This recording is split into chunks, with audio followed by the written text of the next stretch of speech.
Welcome to this complete broadcast from the Wrestling Epicenter archives. Today, we present the final episode of the on-air partnership of James Walsh and Daniel Edler. It is ironic that the interview that closed it all out was to promote an album called All That Remains. There is something cosmic there. Wow. If you like what you hear, hit the like button and leave a comment. And consider subscribing. It helps us more than you know. And now, without further ado, welcome to the show. Hello, everybody, and welcome to the latest edition of the Interactive Interview on the interactiveinterview.com with our special guest, Y2J, Chris Jericho. Chris, how you doing, man? I'm doing great, man. How are you? I'm doing real good. I was at a recent concert, a Dawkins concert, actually, and I was talking to many of the fans there about you guys, Fozzy. And the most common response I got was comparing you guys to Spinal Tap and that they're not sure if they should take you guys seriously. Given your gimmicky beginning, do you think it has hindered the bands being taken seriously as a musical force? I don't know. It's kind of a pros and cons type thing. I mean, we started just as a fun thing, playing concerts with the friends, and we had the gimmick before. And I guess the biggest answer to that question will be just to listen to the new record, All That Remains, and get your own conclusions from it. We realized that we kind of had a different past, and we knew that we would have to really, whip some serious ass on this record, make the best possible record that we could to really show what we had. We knew that we would get one chance to kind of to clear away all the misconceptions of what our band is, and we would have one chance to hit the ball out of the park, and we've done that. I think that everyone will agree with it. So I guess I respond to people by saying that is that if you think that way, then just check the record out once. If you think that way, then that's cool. But I think if you listen to All That Remains, it'll change. I think everyone will change. That's exactly what Fozzy is. Mm-hmm. Well, of course, your first two albums were mostly covers. The second one had about half new material and covers. A lot of the songs that you covered on there are songs that I actually play on this show. Do you think that you're covering these songs kind of breathes new life into those songs, or do you think, how do you think the people should receive them? I think it does, and that's one thing that we always did whenever we played our covers, but we always put a modern spin onto it, and we always made sure to, heavy them up a bit and make them more Fozzy-esque, put that Fozzy sound, that Fozzy spin on them, and that actually is what led us to where we are today when, like I said, we played two shows and got, a record deal right off the bat, sight unseen and sound unheard, so we were kind of the record company was into the whole cover thing, so we did that, and then once we kind of outgrew that, and we started, working on our own original stuff, and like I said, we still always had kind of a Fozzy slant on things. And a lot of people said that some of our cover versions were better than the original. So we knew that we had some really great chemistry as a band, and great chemistry as songwriters. So we knew that we owed it to ourselves and owed it to the future of the band. If there was still going to be a Fozzy and still going to be a band, it's got to be based on the original, original Fozzy, original material. So like I said, we knew that we had a big cast in front of us. And we took the bull by the horns and really sure to make the best record that we can make. And I think if anybody that listens to it is going to be very pleasantly surprised as to what we are and what we do. Rock record of the year, to be honest with you. Mm-hmm. My girlfriend Pam, who's also a big 80s metalhead just like me, bought your first two albums, and she, I don't believe, has seen one wrestling match in her entire life, so she really didn't even know that you're a wrestler. Do you think that the fans outside of the wrestling business have had the opportunity to discover the band? Some people have. I mean, every time we have a show, I always ask people, we have a lot of shows after WWE events, and I always ask who came here from the WWE event, and who came here just to see Fozzy, and it's becoming more and more people come to see Fozzy, and that's good, because if the band is going to have any kind of longevity and any kind of, lifespan, it's going to cultivate its own fans, and I think we've done that, and like I said, I think All That Remains is really the defining record for us. It's our debut record in a lot of ways, and we're not an 80s metal band. We played 80s songs before, but I think the material that we play is Fozzy music. I mean, there's some elements, 80s elements to it, but it's more of a modern sounding record, not modern in a bad way, but kind of taking the elements of what made 80s metal cool, the harmonies and the melodies, and kind of really making a very heavy version of that. And like I said, I think people are going to be very surprised surprised and pleasantly surprised when we hear the record. And I think it's going to help us to really cultivate even more fans, because that's one reason why we've even been able to make it this far and have 3 records. We do have kind of a cult fan base around the entire world, so this is giving us a chance to definitely on that. What I've been calling you guys, and I have the 3 CD sampler, the 3 song sampler of the new CD. I've been calling it Glammy Alternative. So. Yeah, it's kind of funny that you say that. I kind of compare it to, people ask me what's the sound of a band. I always say it's kind of Pantera combined with Journey. You know, it's right. The heaviness of Pantera song and kind of the harmonies of an Iron Maiden song. But it's got that really hooky melodic edge to it. You know, that you hear. A Journey would sing or something along those lines. Yes. There's elements of all that. That's kind of what we do. Mm-hmm. Now, you've mentioned a few bands' names there, so let me throw you this one.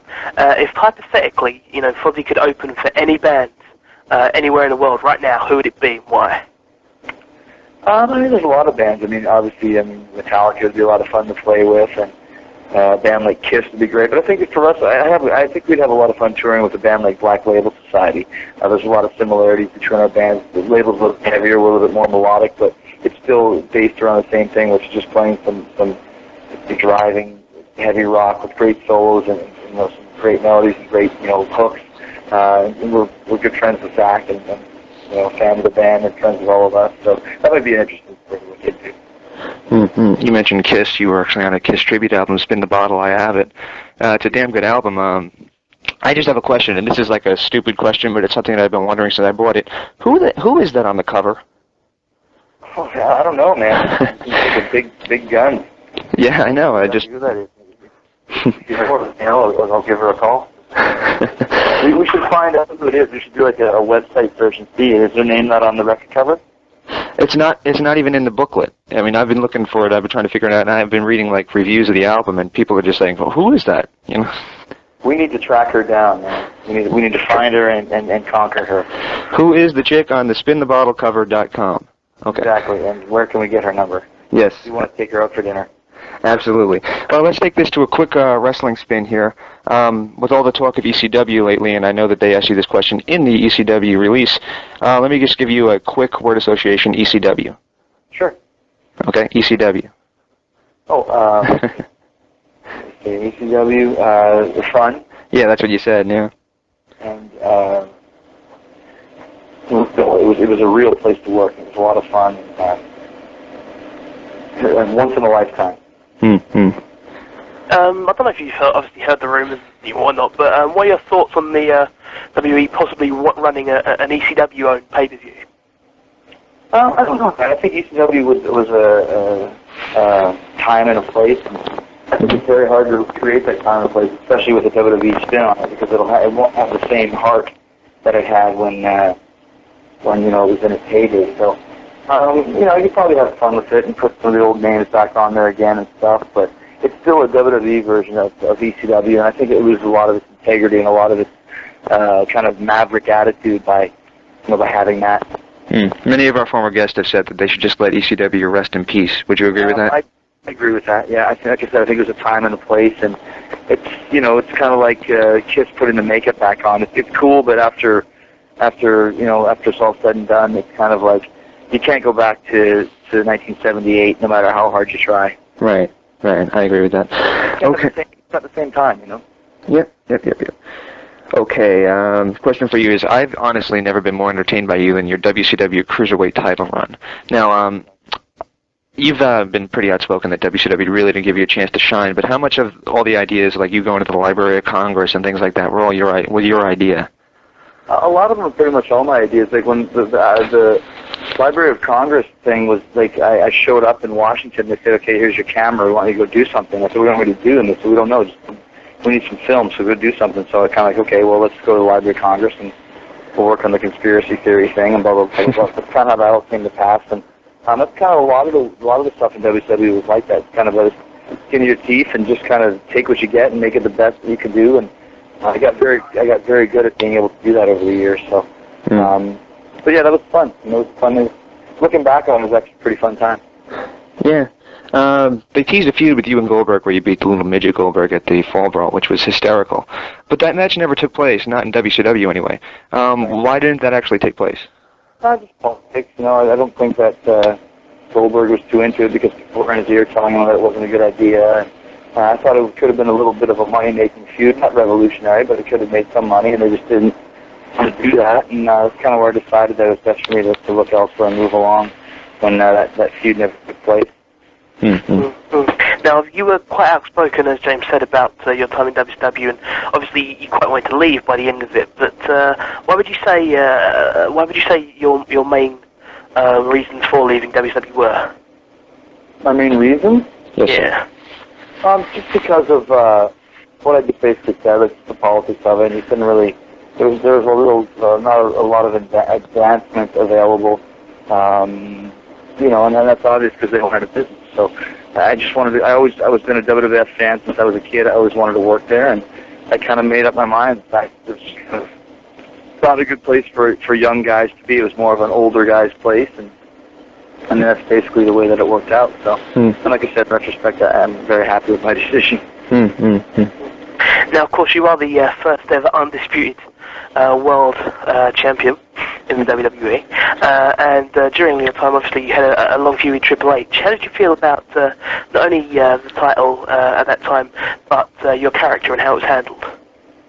It could have been better. It's one of those things where I was just happy to be doing what I was doing. I thought it was a great honor to be the champion. And I did a lot of stuff that maybe, not a lot of stuff, there was a few things that I did that I probably wouldn't do nowadays, wouldn't have agreed with. But, it's all part of the growing process. And, something that you can never take away, the fact that I was the first undisputed champion. And I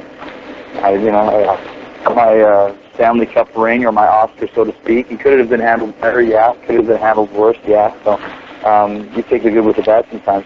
You mentioned that WCW was an older guy's territory, and one of the guys that some people say wouldn't work with younger guys was Hulk Hogan. But when he went to the WWE, he did a short program with you. How was Hulk to work with both backstage and in the ring? Hulk loved working with me, and it was a lot of fun to work with him because he knew that I would do my best to make him look great. And that's basically how it worked, is that he knew that he could stand there and I would do all the work and he'd get all the glory, and he was happy with that. It was fun. It was fun for a short period of time working with Hogan and knowing that he trusted my instinct and trusted my, my thought process, and it actually turned out to be a lot of fun. I enjoyed working with him. The New Year's Revolution pay-per-view is coming up next week, this Sunday to be exact, and you're in the Elimination Chamber match. You're the only one that's been in every Elimination Chamber up to this point. Well, that's not actually true. I think Triple H has been in all. Well, yeah, that's true. That's true. You just stumped the Quizmaster. There you go. Stumped the. There you go, buddy. All right, so let me give you this question then. You've been in all the gimmick matches, the cage match, the Hell in a Cell match. How do you compare the Elimination Chamber to these matches? The Elimination Chamber is a little bit more difficult because there's not a lot of stuff you can do in there. You got to be really smart. There's not a lot of room to maneuver, and it's kind of an interesting concept. So it's definitely something that I'm glad I've been in a couple of stuff for me to compare it to now. But you still have to be, have to be smart in how you work in a match. Like I said, it's difficult. It's not the easiest match to have. So. One question here for the album. It comes out January 18th. It's called All That Remains. For wrestling fans, for rock fans, why should they check it out? Well, like I said, if you like Fozzy in the past, you're going to be blown away, over the top, love this. If you've never heard of Fozzy before and you like heavy music, I suggest you give it a chance because it'll blow you away. And if you've heard of Fozzy, if you thought the whole concept was stupid or didn't dig it, once again, just check it out. Listen to it once. If you like it, if you don't like it, I can live with that. But I think everyone's going to be really pleasantly surprised. One of the quotes that we have, and we made an ad that's in Guitar World this month and in Raw Magazine with quotes from a bunch of different people in the industry. And one of the guys from QC Music Network said it's what's missing from the radio today. And like I said, it's got some great musicianship and some great choruses, and it's very catchy. And like I said, I'm really excited for those ladies. I know. I know you're short on time, but can we give you maybe 5-word associations just to let you go? Sounds good. All right. First one on my list is Paul Stanley. Ultimate frontman. Sting. Wrestler. Mediocre. Musician, unbelievable. Okay. Shawn Michaels. One of the best ever. Triple H. What really comes to mind? And WWE today. and the final one that I have for you is Vince McMahon. Great boss and visionary. All right. Thank you very much for joining us once again, January 18th, by All That Remains by Fozzy. We really can't thank you for joining us, and I really can't wait to check you guys out in concert. You guys, it's good to see a band out there that actually likes performing live. Where do you live? I live in Arizona. Unfortunately, I wasn't able to attend the last one that you guys were at about a couple months ago. Hopefully it's going to come back again, and we have a lot of fun to play live. We take pride in the fact that everybody has a good time whenever we play. So. Yeah. I think we're actually coming to England in February as well to play some shows. So keep your eyes open for that. Go to FozzyRock.com for all the information, and we'll see everybody in England in February. Well, hey. All right. Sounds good, Chris. Well, we really can't thank you enough, sir. Thanks. Bye. Stay tuned for more from the interactive interview.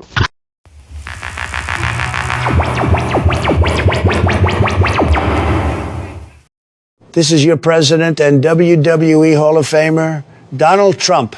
If you like this Wrestling Epicenter content, don't be greedy. Subscribe to our channel. Thank you. Welcome back to the interactive interview. We just finished up with Y2J, Chris Jericho. And Daniel, don't forget, he's a huge rock star. He is indeed. Yes, he is. He'll be the first to tell you that, too. He was. Well, you know, and I will say this about Fozzy. I do like the sound. I do think that the new album is a little bit too modern for my taste. I do like the first song that I played in the intro, though. I will say that, the Make Me Bleed song. That's pretty cool, but from what I've heard of it, I like some of it, I dislike some of it, but I guess that kind of goes with any album. Exactly, yeah, I mean, nothing can, you know, there can't be an album in which every single song everyone will like. Obviously there are some albums out there that, you know, a huge amount of songs will be hugely popular in the whole, you know, in general. Right. But you're not going to get a song that an album that a country and western fan will like everything that's on it, or you know, a metal, Right. or a glam rock fan like yourself will enjoy everything on, etc. It just won't happen. But they've done a good job. Yeah, I agree with you. We had I have a big CD collection, and one of the things I got for Christmas was a 3 CD changer on my radio, a new radio that has a 3 CD changer on it. And, you know, no matter how many times it shuffles the songs, it always hits one clunker that, you know, you just think, I hate this song. Exactly. Even if you put the CDs in yourself because you have them and own them and want to hear them, there's always just 1 or 2 songs on an album that you just don't like. Anyway, the Fozzy album I think is pretty impressive, believe it or not. They tried real hard, and Jericho describes it as probably their tantamount to their debut album because it's all new material, which is fair. The only thing is I wouldn't want to discount the first 2 albums because I really enjoyed some of his covers. Like he said, I think some of them were actually better than the originals. So yeah, which is of course a hard thing to do in itself. Yeah, well, that's the truth. But they modernized them, and usually I don't like when they modernize things. But recording equipment now is more high tech than it was 20 years ago. Things can sound more crisp and clear, so that's kind of what they took advantage of. Plus, they did make them heavier, which is cool too. Yeah, I mean, for example. A lot of young teeny bopper fans will have been happy when, I don't know if they're big in America as well, but a band called the All Saints covered Red Hot Chili Peppers Under the Bridge. And it just seems strange because it's like, you know, it's a song about all of Anthony Kiedis' thoughts and feelings and stuff, and about heroin. And you've got a 3-prong female kind of, you know, trio covering it, and it's just like, okay. Okay, fair enough, but as long as there's a reason to cover something, cool. Well, I was watching a show on VH1, which is our one of our music channels, we obviously have MTV, and VH1 is considered for the rock fans these days. Anyway, we was watching it, and they had the 40 least metal moments. And one of the covers was Celine Dion performing an AC/DC song. Oh my. And they called that one of the least metal moments. She took You Shook Me All Night Long, and she tried to sing it like this theme from the Titanic movie. And it was just horrible. Oh, man, it was... I think that I had the TV on pretty loud. Yeah. I don't think there's a sterile cat in the town anymore. It was just horrible.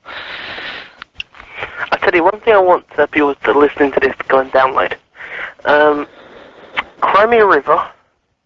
Okay. Not by Justin Timberlake. Okay. By a band called Lost Prophets. I've heard of them.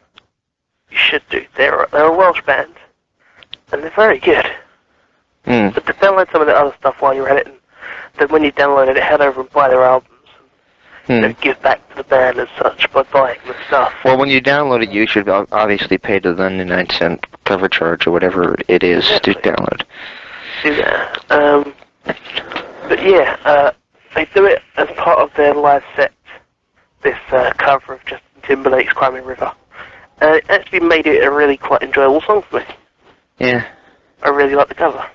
Well, there's been songs that I've liked the cover of better than the originals in terms of songs that I probably wouldn't even like the originals. One that comes to mind, and I know you're probably not going to know this, but somebody like me will, is when the Scorpions covered a song called, what was the name of that? Can't Explain. And it was a Who song, and they covered it, and they really improved it tremendously. I didn't like the original. I loved this version.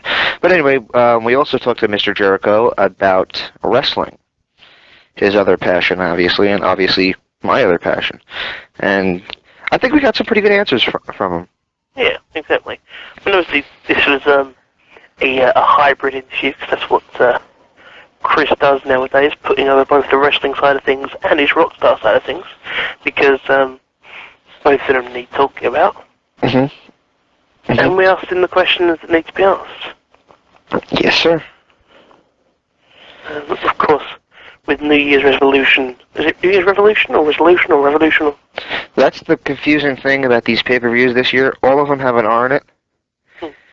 Well, New Year's Revolution, Final Resolution, and the Royal Rumble. Right, so it's New Year's Revolution. Yes, sir. Right, yeah. To be fair, a lot of people are, being a bit negative on it. But I'm actually looking forward to it. Well, here's the deal about these. First of all, there's too many pay-per-views. I will not deny and stop to say that just because we had Jericho on, and I think he might even agree with that statement. I don't know for sure. I think he might. The only thing that I can say is they are actually making this one special by giving it something so huge and so rare like the Elimination Chamber. Yeah. And of course, it's actually going to be legitimately sold out because it's in Puerto Rico. Who I don't believe have seen a WWE event in many, many years, if ever. Let alone a pay-per-view. Actually, the last time, yes, absolutely. I don't remember the last time. They might have been there in the past 20 years, but I remember that Gorilla Monsoon fought Andre the Giant in Puerto Rico, and they were wrestling like in a giant puddle because it was an outdoor venue and it was raining. And that has to be about 25 years ago. So. Easily. For Gorilla to be wrestling. Yeah, so I'm just thinking, that's, that could be as far back as it's been since they've been in Puerto Rico on TV. And that was not a pay-per-view, I could say that definitively. But it was a TV taping, so. So, I mean, it's already legitimately sold out. There won't be any tickets sold at the door.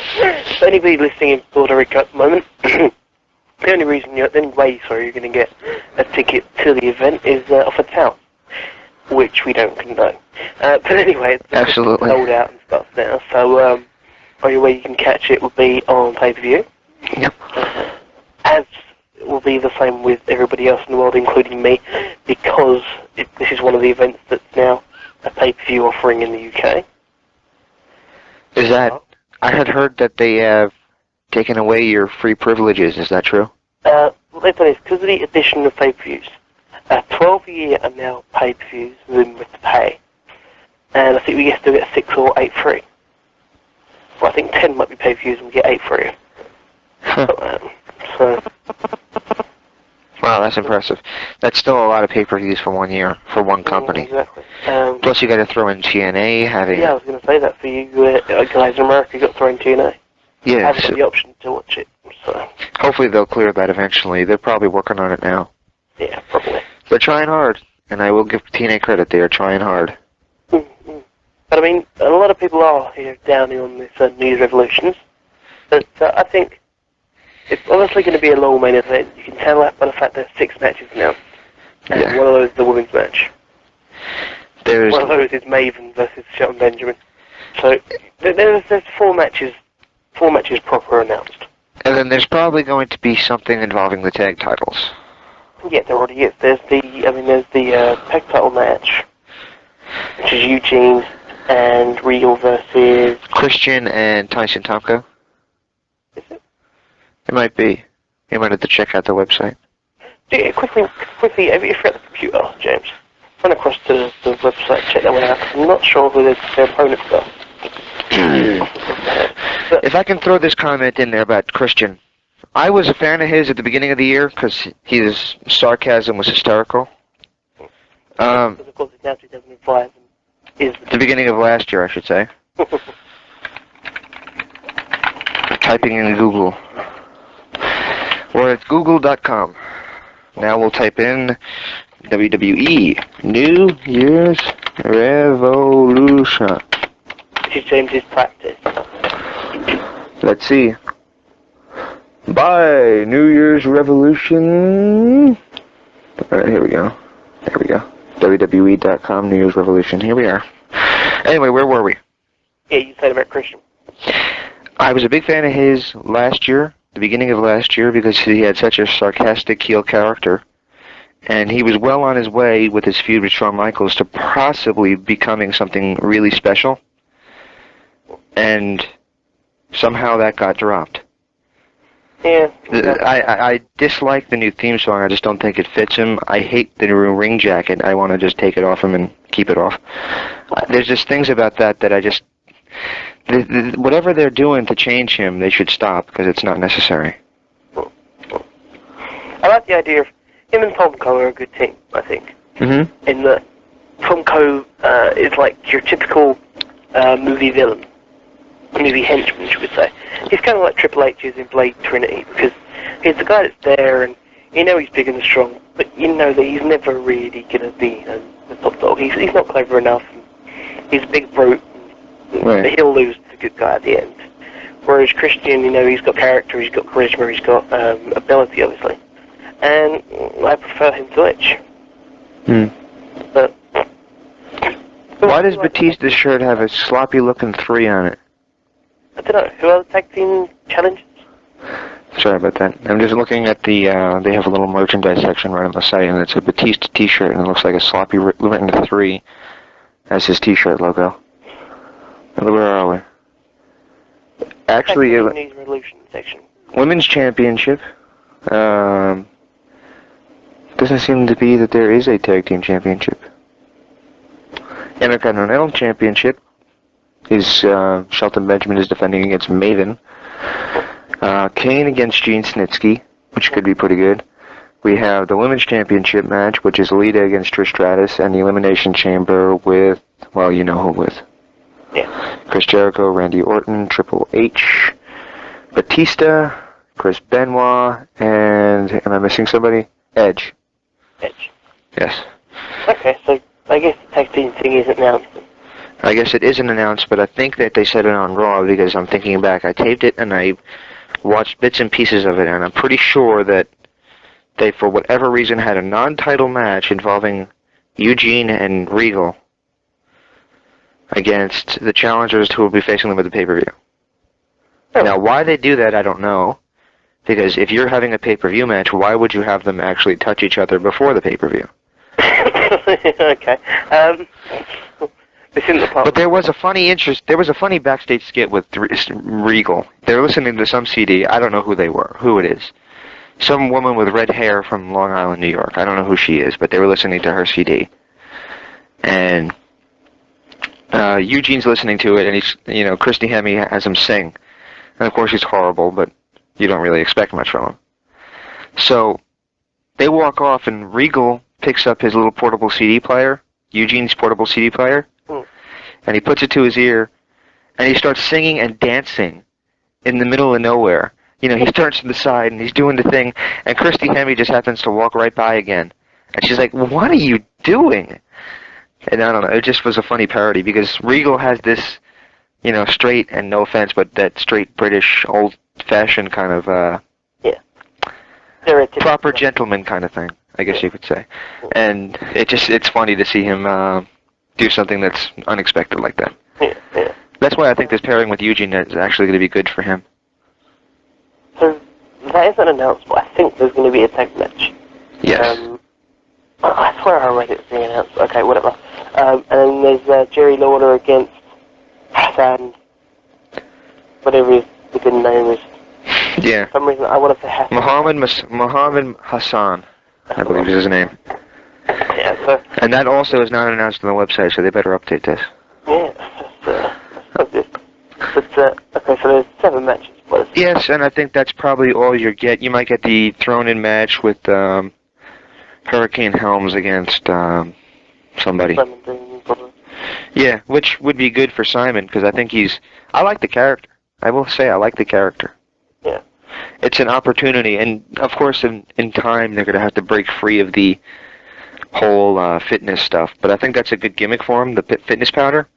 Yeah. Rick Martel had Arrogance, which was the perfume that he'd spray in people's eyes. Mr. Fuji had the salt he'd throw in people's eyes, and I think Simon Dean has the fitness powder that could be like his little heel gimmick. Yeah. Like how he cheats to win. And I like that. I think it's a great character. I know the internet, for whatever reason, has dumped on it, but I like it. I think that's the sort of thing that could be the Heat main event, because of course there's always the in a sense it's the extra pay-per-view match, because they have it right at the end of Heat, and you know it's going to go the 6 minutes that he has left. But yeah, they could always maybe have that in the Heat match. But Lawler versus Hassan. Can't see it being anything other than a Hassan win, because there's no point in putting Lawler over. There's no point in putting Lawler over, and Hassan could use a heel bump right away. Yeah. I mean, he's fresh off the bat, so WWE is trying to create a monster, so what do? They haven't beat an announcer. Yeah. Look at Heidenreich, they tried the same thing, so. Yeah. I suppose at least Lawler's a natural... has been an actual competitor, Yeah. Tag team titles, considering they haven't even bothered updating the website with who's actually fighting, if they do have a tag team title defense, I can't see Regal and Eugene losing it. I would keep them on them because I think they're a solid team. I think Eugene brings out the charisma for what it is in Regal, and I think it's a good pairing. I think I was a little well, first of all, I've always liked the Eugene character. I just never was too sure about Nick Dinsmore, but I'm impressed by him now. As a wrestler, or? As a wrestler, yeah. I mean, I don't know much about his personal life, so I couldn't tell you. Okay, fair enough. Good rebuttal. Shelton Benjamin against Maven. Does anybody really think Maven's going to win the IC title? I just want to know what race Maven is. Because he looks a little darker skinned than he has, like, African American features. Yeah. But he doesn't look, for whatever reason, I don't see him as black, so I don't know what he is. Interesting. Yeah, no, I'm just trying to think back to Tough Enough 1. I can't remember them saying anything in particular about Maven's race. Nothing's given away in his mother, but of course the person who they said on screen in Tough Enough 1 with his mother was actually his auntie, so nothing's really given away there. Couldn't tell you. Very sorry, but do you think that Black Raven will win the US title? Absolutely not. I don't think he should. I don't think he should. I think the heel turn is good for him. Unfortunately, I just don't think he's They need a more packed roster on both shows, because most of the matches revolve around the same 10 guys or so. Now, WCW made a lot of mistakes. One of their mistakes was having too big of a roster. But if there's a healthy median there, where you can have a big roster, this way when some people get played out, you actually have other people you can play to. And you could actually have Muhammad Hassan beat up a current wrestler instead of an announcer. Yeah. But they just need a more packed roster on Raw, is all I'm trying to say. Ignore the cough. Yeah, but I think they're going along the right lines of resting people and bringing them back, such as, Kane obviously enforced rest with the filming and the movie and stuff. Shawn Michaels out and then back. The Dudley Boys still to return on SmackDown. John Cena was out for a while, etc., etc. In the enforced in-ring absence of Carlito, etc. Maybe not all their own decision making. But at the same time, they are resting people, and that will freshen up the characters when they come back. Of course, someone who is returning in a match for the first time since his match against Snitsky at Taboo Tuesday is Kane. I think that's a little rushed, actually. Pardon? I think it's a little rushed bringing him back the way they did. You think so? Well, first of all, I think it's a good move to boost pay-per-view buy rates to announce that match. I don't think the segment on Raw was necessary. Because I don't think people needed to see Kane. I think they would have tuned in to see if he actually show up. I think it's rushed because you had the Royal Rumble in 2 weeks. And, hold on just one moment. Getting over a cold. I've been getting over a cold for a month now. Anyway, you have the Royal Rumble in 2 weeks, and Snitsky could be in the ring throwing people out. And then, 5, 4, 3, 2, 1. He doesn't even have to come out. You just have to have the music play and the explosion. Snitsky can look, and he can do one of two things. He can run away in fear like a chicken, or he can, throw his foot over the rope and try to run down the aisle after Kane, who hasn't been seen. Yeah. And they could play that up for a little while. And, of course, you can get the big payoff match at WrestleMania. But True. I think they rushed it a little bit. I don't think the Raw appearance was necessary, and it was an awkward pause there when Kane and Lita are standing in the ring together. She's looking at him, he's looking at her. Are they going to kiss? What the hell's going to happen here? Nothing happens. It's just kind of them standing there. And then the explosion, and this was funny. I don't think anybody caught this but me. They're standing in the ring looking at each other, and all of a sudden, the fire comes out of the turnbuckles, and they both jump.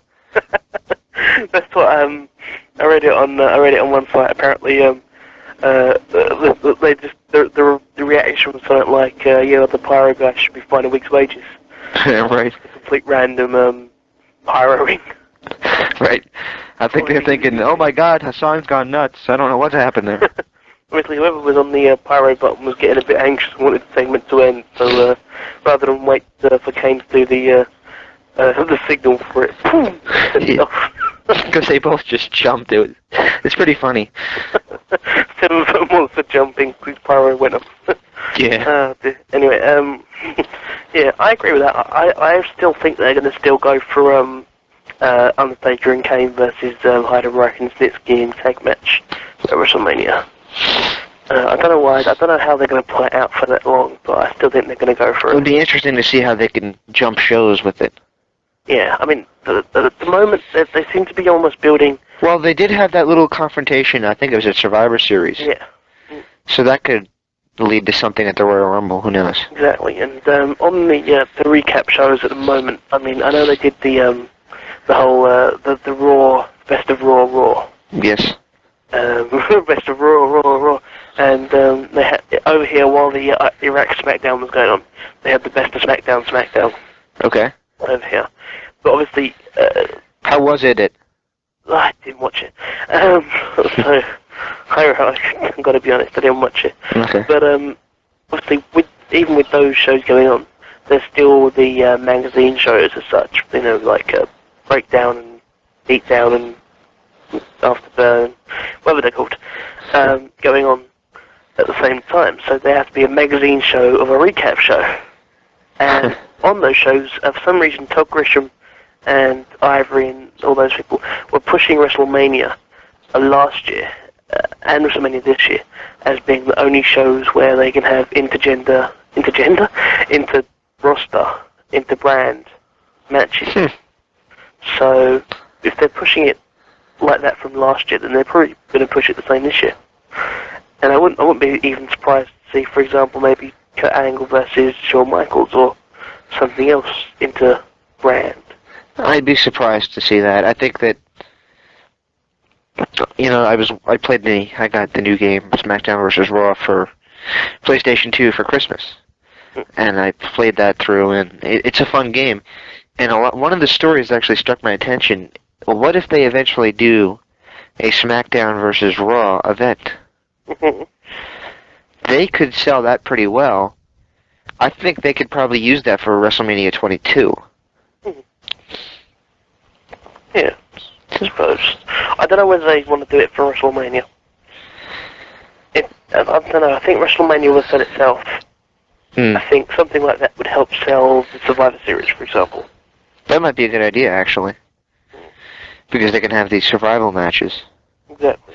Unfortunately, they each have about 10 guys on the roster, so... So they could have, like, 2 matches. Yeah. That's the problem. They need a bigger roster, and they need to have matches that nobody really cares about, even if the internet gets mad about them. What they need to do on both Raw and SmackDown, which I think SmackDown has it done better than Raw, but I don't think SmackDown should brag about it, because their shows just haven't been solid enough of late. What SmackDown needs to do and what Raw needs to do is have matches that, first of all, the internet's not going to like Simon Dean against, let me think, what was one of the names that Simon Diamond was talking about? The Crustacean. Nobody knows, nobody cares. Have it be a squash match. Let this happen. Let there be a couple guys that are obviously not quite ready yet, and then let them get ready to be on the show. They just need to, WCW had the Cruiserweight division. They had jobbers. They had everybody. They had a huge roster. Too big. But they did have depth to their roster, and had they actually been creatively intelligent about the way they were running shows, they could have had a much more productive roster, and they could have given guys that were getting burnt out a chance to be off because they had somebody else to step in their place for the time being. Yeah. I mean, SmackDown, they're almost doing this with the Kurt Angle invitation thing. But the problem is they're not giving whoever faces Kurt Angle any proper time. And they're setting it up as this is going to be someone dropping Kurt Angle really quickly. I mean, like, for example, this week they had Matt Striker on, in a Ring of Honor, Matt Striker, on there and stuff, and he lost quite convincingly, squashed in about a minute and a half. And so, I mean, yeah, okay, that's great.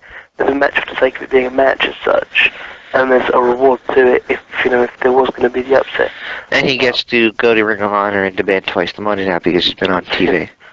And I mean, fair enough. There's a reason behind it and stuff, but at the same time, the segment's taking up all of about 5 minutes, so there's not real, TV.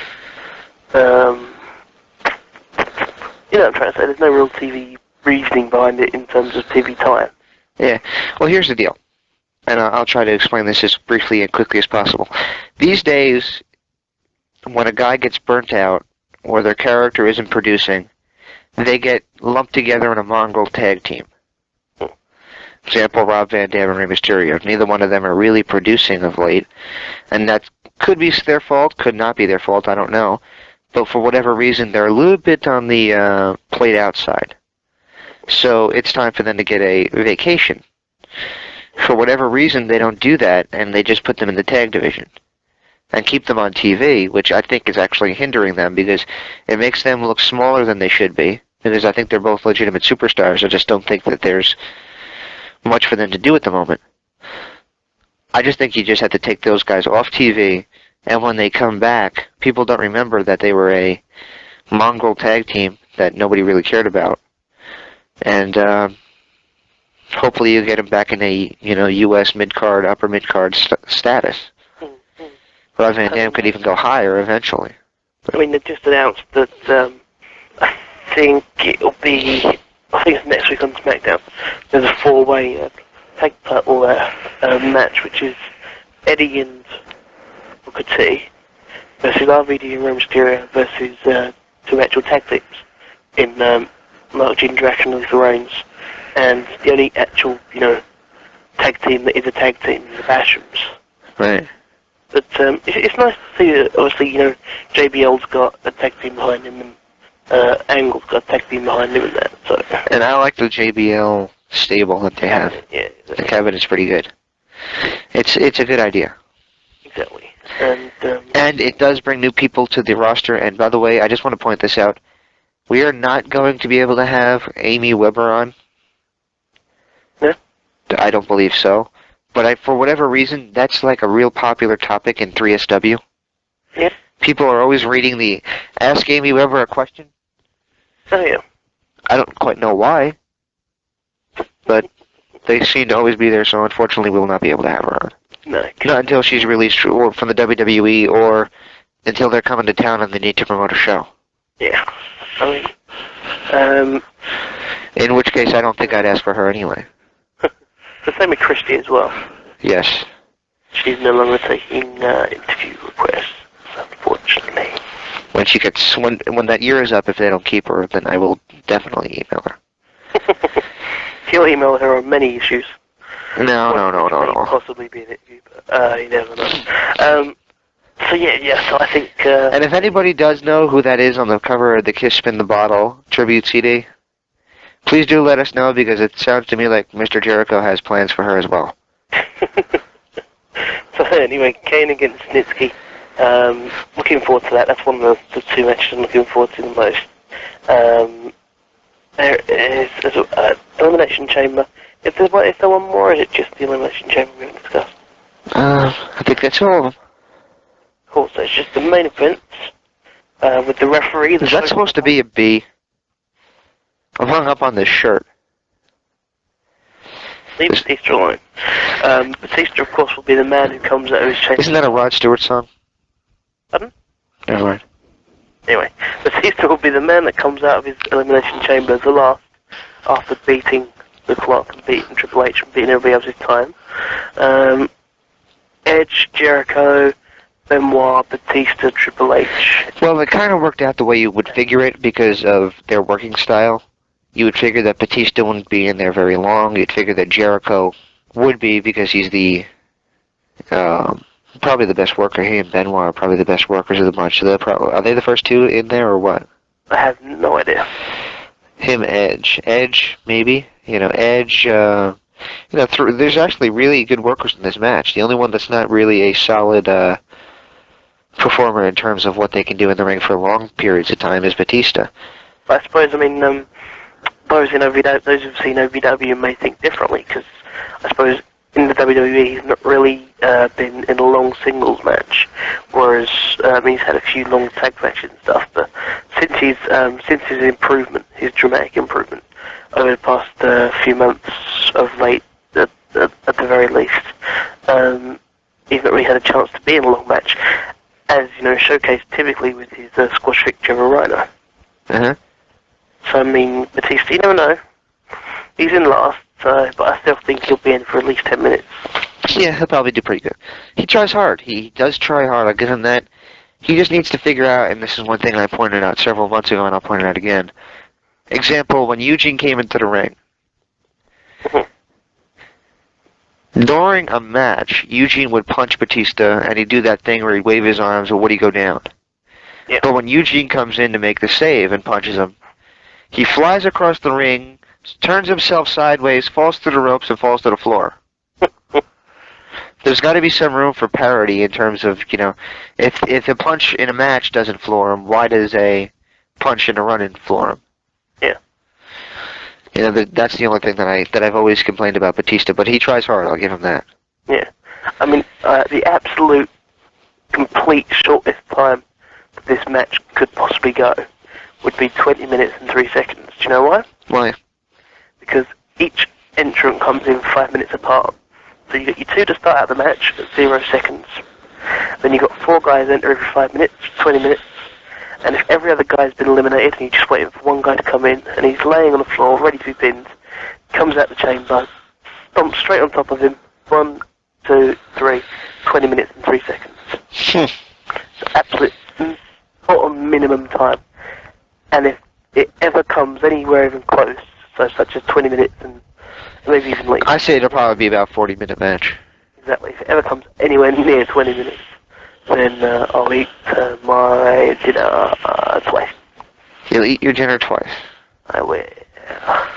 Well, that's a hell of a challenge. Thank you. And if he wins the match, I'll eat my dinner twice. I'll have more. No, sorry. What? For some reason, I turned you into Tiny Tim a little bit. Dude, thanks for that. I'm not saying it. Was Tiny Tim British? You'd think so by the accent.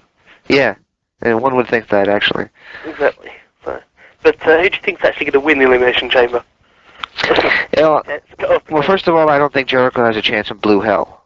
No, Jericho, Benoit basically don't have a chance. I don't know about Benoit, maybe. Jericho's the only one that's got absolutely no chance. Pretty much, no. That's no slight on Jericho. That's just saying that the way that it's been booked, he doesn't seem to be in the contendership, really. Yeah. I mean, originally it seemed like Randy Orton was the only one that didn't really have a claim to be in the match itself. But now it seems that Jericho's the one who's in there to make everyone else look good and not to win. Yeah. So that would be a complete surprise. I'd be shocked myself. Yeah. Well, why? Let's see. We got Edge. Edge. I don't think they're going to give it to him, but I think he's going to come close. I think he's an outsider's bet. Right. Here, let me put it this way. Every time, and I'll give credit to Eric Clancy, Erickson, I'll see whatever the hell I call him on the message boards. Eric Clancy for this, because he made a great point. Every time Shawn Michaels is a special guest referee, something controversial happens. Yeah. Example, SummerSlam 1997, he was aiming for Brett with the chair, Brett ducked out of the way, and he hit The Undertaker. Brett walks out with the world title. Jim Ross has yet to figure that out, by the way. SmackDown. What? First ever SmackDown. He turns heel on the Raw. Yep. Switching music. He DQ'd him, yep. Absolutely. But they did the thing, and I'm going to point this out. I don't think Jim Ross has ever figured out the SummerSlam ending. If anybody has the tape of this, watch it, because they showed the replay about 10 times, and Jim Ross does nothing but say, I don't understand why he did that. What do you mean? Brett ducked out of the way, and he hit The Undertaker. He was trying to hit Brett. He got The Undertaker. Why'd he do that? It reminds me of like the South Park episode. I don't know if you've seen it, but they're the critter creatures, and Santa comes down because they're devil worshippers, and the fat little teddy bear thing goes, Gee golly, Santa, you're not going to shoot me, are you? I mean, that's what Jim Ross sounded like. He's just like a deer in the headlights. He didn't know what was going on. And You've been clearly wanting to vent that frustration for a while now. Yeah, well, I was watching it the other day, and I was thinking that's ridiculous. How could he not get it? He must get it, but why is he acting like he doesn't? Yeah. Anyway. Yeah, right. Shawn Michaels referee. Edge, we said, is the outsider's bet. Jericho, pretty much no chance. Benoit, not looking likely. Yeah. Kind of sort of same as an Edge a Jericho situation. He's in there to make the match good. And I'd say it's pretty much down between Triple H, Randy Orton, and Edge. Batista has a chance, but I have a feeling that there's going to be some kind of a confrontation, and Triple H eliminates him. I think there'll be, I think Triple H and Batista, I think, will play a part in each other's elimination, which would leave it down to Randy Orton. But at the same time, I don't think Randy Orton's going to win. But I don't think that Benoit's going to win, and I don't think that Edge is going to win. I think that, and listen, I'll get back to my point here. Every time Michaels is a special guest referee, somebody gets screwed. Edge has the character now where he feels like he's getting screwed no matter what. Edge is going to get screwed. I think that'll be the finish. It'll be down to Edge and somebody else, and somehow he'll do something to Michaels. Michaels will kick him, do something to him. Or he won't count something or count another, like they'll have 2 pins available, and he won't take the right one. Something like that. They're going to do something where Edge feels he got cheated. And that'll eventually lead to probably Edge, Michaels, at an upcoming event, depending on how healthy Michaels is. Yeah. And it'll keep the frustration on Edge to when he actually gets a chance at the title again, probably at WrestleMania. So, what do you think the Raw title match will be at the Royal Rumble then? So, out of the 7 people involved in this match, including Michaels, will be involved in the Raw title match, and who will be involved in the Royal Rumble? Good question. I have no idea about either. It's just it could be anybody. I think if Triple H wins, it'll probably be Orton that challenges, or Orton or Benoit that challenges. Yeah. If Jericho wins, I think that well, that's not going to happen. Same goes with anybody else. It's going to be it's pretty much down to Triple H, Batista, Edge, or Orton. Any of those 4 could walk out with it. I wouldn't put it on Batista, but I wouldn't rule out the possibility. Yeah. I mean, to be honest, I was thinking the other day how annoying it will be that, obviously Undertaker won't be in the Royal Rumble, Heidenreich won't, JBL, Kurt Angle, and Big Show won't, 2 people on Raw won't, etc., etc. But at the same time, that still leaves RVD, Rey Mysterio, Booker T, Eddie Guerrero, 5 people probably from this match, and more and more. Well, what you're going to see is a lot of guys from Heat and Velocity in the match, which is good because you actually get them on TV. Yeah, exactly. Which is kind of what I was talking about. I want Gold Dust back. Anyway. Well, hopefully we'll get him on the show if he ever answers his phone. Exactly, that'll do. Yeah. He won't be the Royal Rumble, so that'll do. We had him booked, and I had to talk him into it because he did another radio show, which shall remain nameless, but I know who they are. And apparently that they thought they were the greatest thing, and they thought they were hysterical. And he hated the interview that they did so much that he has to actually be talked into doing it, which should give you an example of just how out of sync the other shows are in terms of what the guest actually wants to talk about. But they don't. After doing their interview, they just decide, I'm not doing any more ever again. Well, they must really be good. Yep. But if we're going to pick one person to win the Royal Rumble, fuck that. Sorry, to win the Elimination Chamber, who's it going to be? I'm going to say Randy Orton. I'm going to go with Triple H and be boring. Yeah, I bet he does. There's a chance either one of them can get it, but like I said, it's pretty much down to those 4. It's down to Batista, Triple H, Edge, or Randy Orton. But I bet you anything that it's going to come down to Edge and whoever's going to win, because Edge is going to get screwed. And now, of course, what will actually happen this Sunday is that it will come down to Jericho and Benoit, with Jericho winning it. Yep. Because we've just prophesied that there's no chance in hell of that happening. Yes. Jericho will win it. I was going to say some funny move, but I can't think of anything. Yeah. A line thought off the top of the Hell in a Cell.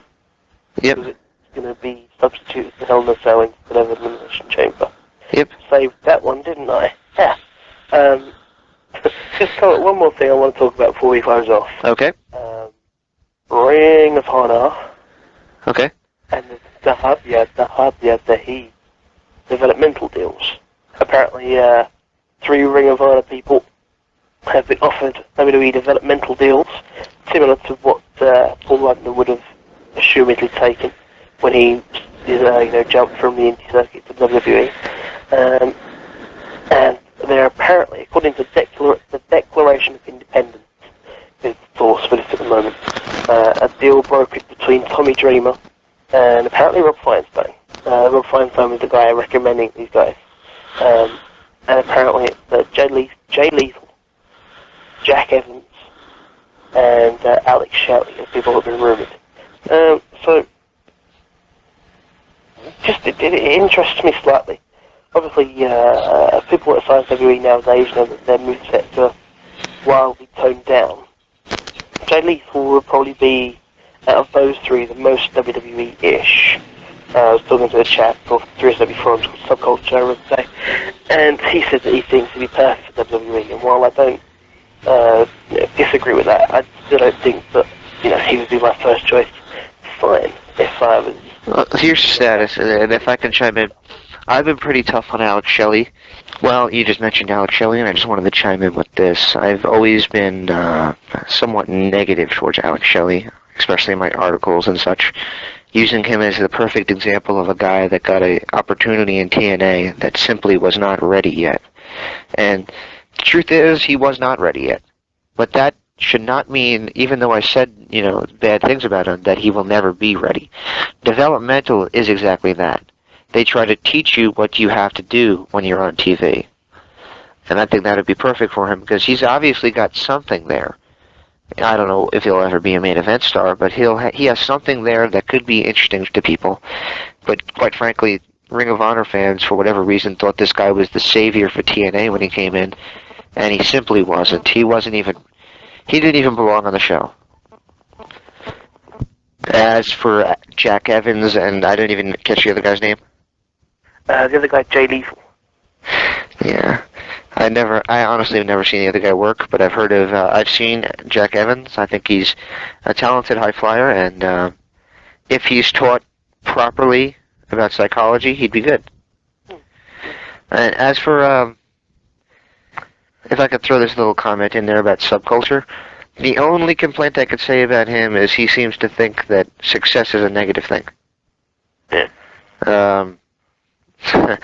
And that seems to be the problem with a lot of internet fans, that for whatever reason they think TNA is actually trying to get on better TV deals, and trying to put money into production and have a well-presented product is a bad thing.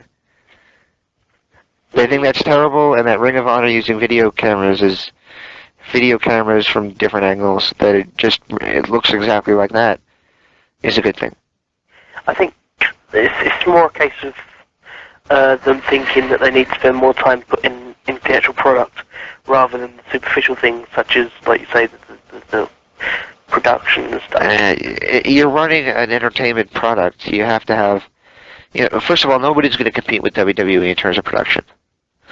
Vince has the same caliber of production crew that Disney has. It's just incredible. But if you're going to try to be even close to the same par, you have to actually have multiple camera angles. You have to have lighting that looks tremendous. You have to have those things. ECW didn't, but Ring of Honor is not ECW.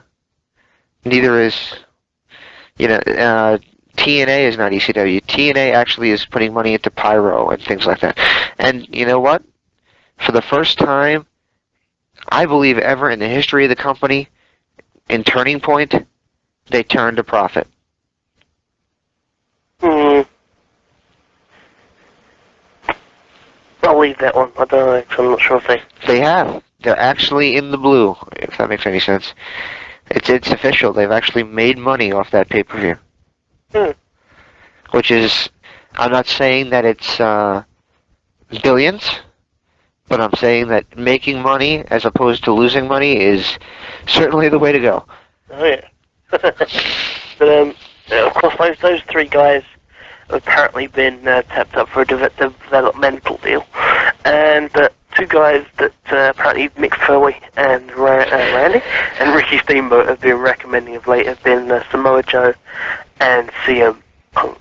Yes, and in our interview with Ricky Steamboat, he mentioned that he thinks CM Punk would be a good opening card guy for WWE. He does not think that he'd be a main event superstar, which the internet seems to not grasp the opinion of. But, because quite frankly, he's an okay talker. He's not that great. Let's just be honest with that. And he makes things believable. He doesn't go all over the top with, like, emotion about everything and, You know, he's not. Yes, but unbelievable. yes, that's true. But he's just a little bit on the overrated side in terms of talker. He basically cuts Raven promos from 1997, which is why most who are being intellectually honest say that he's Raven's lackey, because they're the same character. I disagree. I don't know what event it's from, but I caught a promo by him the other day. I think it was before one of his big marathon matches with Joe, but it was just like a decent. I think it was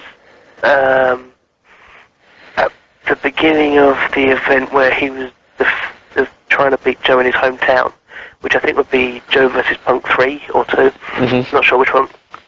But and he basically just summed up quite nicely why he was fighting Samoa Joe and why he was going to kick his ass in his hometown and stuff. Well, I didn't say it was a bad time. That one, because that's really good. It was really good. It really made me believe, and actually want to watch the long match. And I'm not a big fan of huge ass long matches, but. Well, all I can say is that TNA is a pretty good example of the WWE, just a smaller scale. And when CM Punk was in TNA, he was horrible. He was probably the biggest waste of time in TNA history. And that's just being honest. They gave him perfect opportunities to cut promos. He did an okay job. It's just that the fans didn't care. And I'm not saying this to be mean, because I like the guy. I think the fact that he doesn't do drugs, and I think that's legitimate. That he doesn't do drugs, he doesn't drink, I think that's actually a good message to send to people. It's ironic that it actually turns him heel. But I think it's a good message. I just personally think that the internet, for whatever reason, they're backing somebody that's not going to make it that far.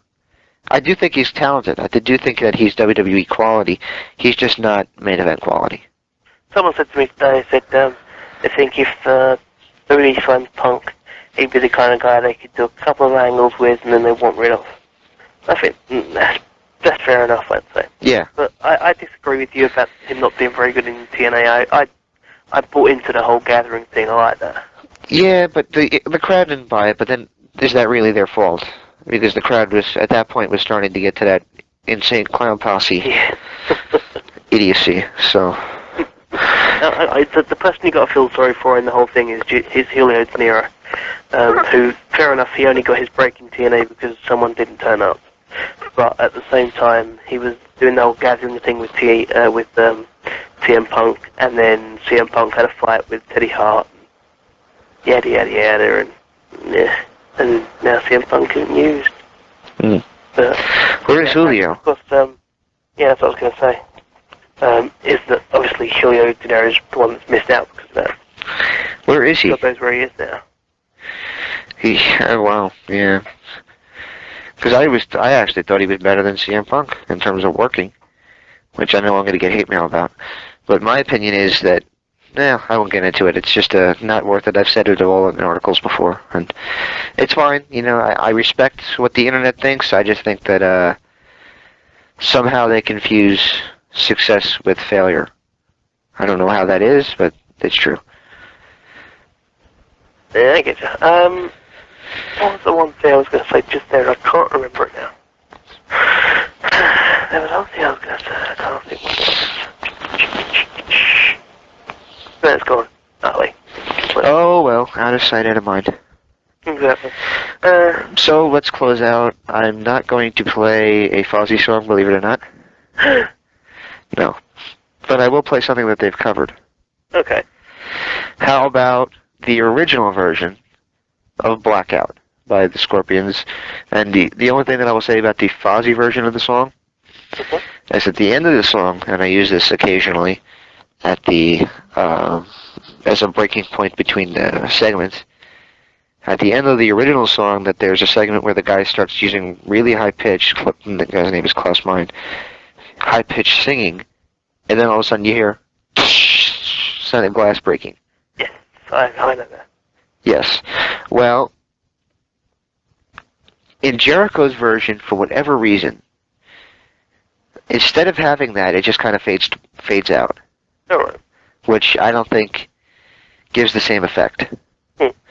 But anyway, here's the original version. Fozzy covers this on one of their albums. This is called Blackout by the Scorpions. Check it out.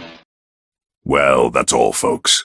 You have made it to the end of another video here on the Wrestling Epicenter channel.